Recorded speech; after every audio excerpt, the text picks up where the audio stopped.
Alright guys, here we are.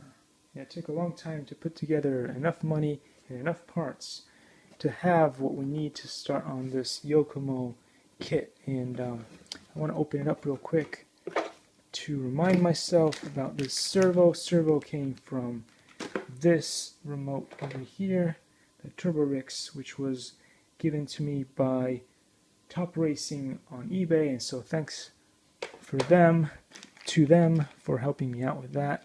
But now we have a servo that works, a remote that works. I may or may not use that remote. I may use this one instead. We'll see. Then we got the Ghoul RC electronics. Let's see. Here we go, the motor and the ESC.